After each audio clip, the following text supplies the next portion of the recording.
As fighting continues in eastern Ukraine, the United Kingdom's government has confirmed that it will be the first NATO country to supply its ally with Western tanks. A squadron of 14 tanks called the Challenger 2 will deploy to the conflict in the coming weeks. But what is the Challenger 2 and what kind of impact can it have on the war? The Challenger 2 is what's called a main battle tank, or MBT, and it's specifically designed to attack other tanks and armored vehicles, seen here during NATO exercises 2 years ago. Until now, Ukraine's military has primarily relied on its older Soviet-era tanks. It's also captured and repurposed some of Russia's during the invasion. President Zelenskyy has long pleaded with allied countries to include their tanks in aid packages, but some Western officials have been cautious over the concern that Russia or even China could get their hands on advanced Western military technology. Moscow's also likely to see the introduction of Western tanks onto the battlefield as an escalation of the war, and NATO is desperate not to be drawn more directly into it.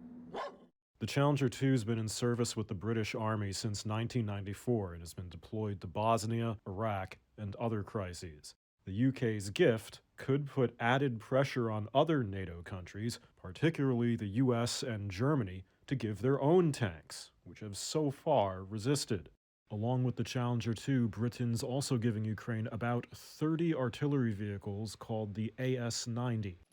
It will take time to train the Ukrainian forces on how to use the British tanks and artillery, and Russia's London embassy is dismissing the development. The embassy says the Challengers are unlikely to turn the tide of the war, will drag it out, and will be targeted by Russia's own forces.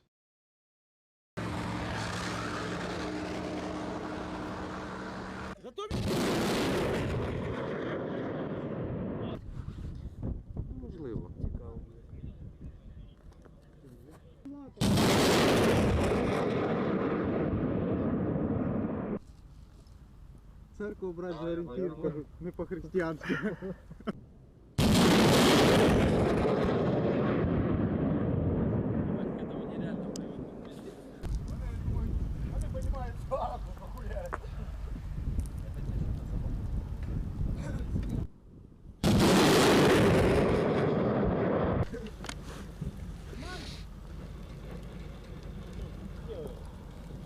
Вони